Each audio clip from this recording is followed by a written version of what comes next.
तो जो सांख्य कारिका है उसमें 555 सूत्र हैं और इसे भी सांख्य सूत्रम का सबसे प्रामाणिक भाष्य माना जाता है।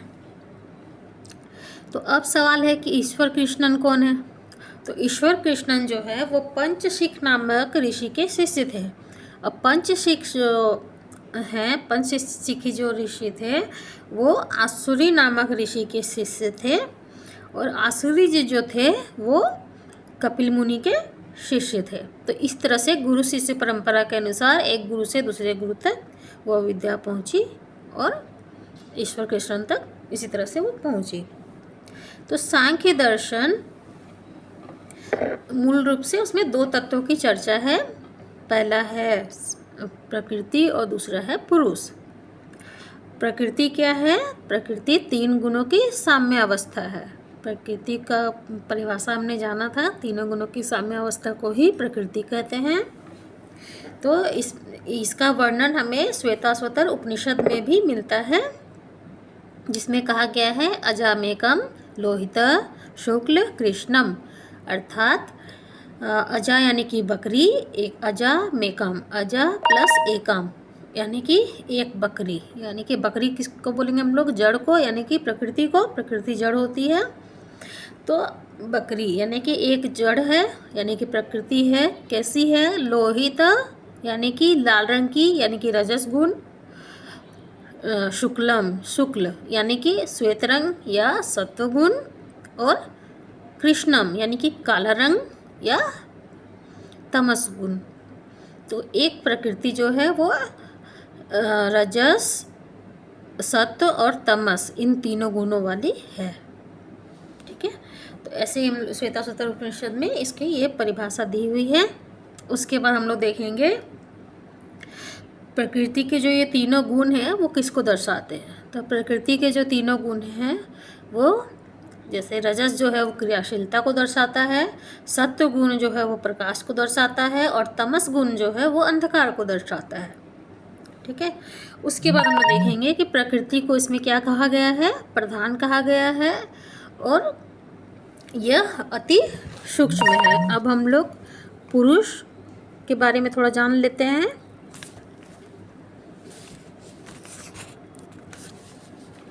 तो पुरुष जो है यानी कि हमारी आत्मा या चेतना है ना। तो हमारा पुरुष क्या है? चेतन है और यह निष्क्रिय है। प्रकृति और पुरुष विपरीत होते हुए भी सृष्टि के सृजन करता है। पुरुष यानी कि प्रकाश या ज्ञान। प्रकृति जो है वो जड़ है, लेकिन पुरुष के पास क्या है? प्रकाश है, पर मार्ग दिखाने वाला कोई नहीं होता है उसके पास में।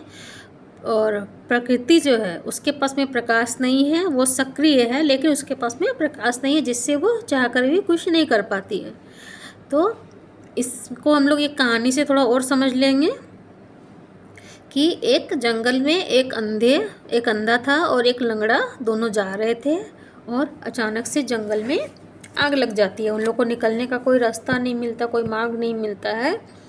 तो अब कैसे जाए? अंधा जो कि देख नहीं पाता तो समझ नहीं आता कि जाना किस तरफ है, और लंगड़ा जो है वो चल ही नहीं पाता, उसको दिखाई तो दे रहा है कि चारों तरफ से आग लग रही है, लेकिन वो निकल नहीं पाता क्योंकि वो चलने में असक्षम है।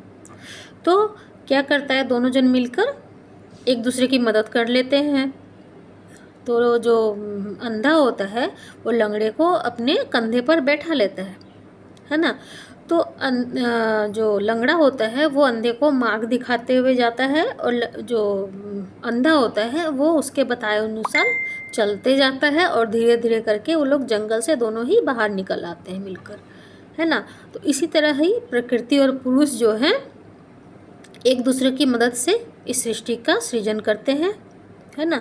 तो प्रकृति के पास जब प्रकाश नहीं होता है तो प्रकाश की उसको तीव्र इच्छा जब होती है तो वो पुरुष के पास जाती है, और जब पुरुष का प्रकाश प्रकृति के गुणों पर पड़ता है तब उसमें वो हलचल मच जाती है।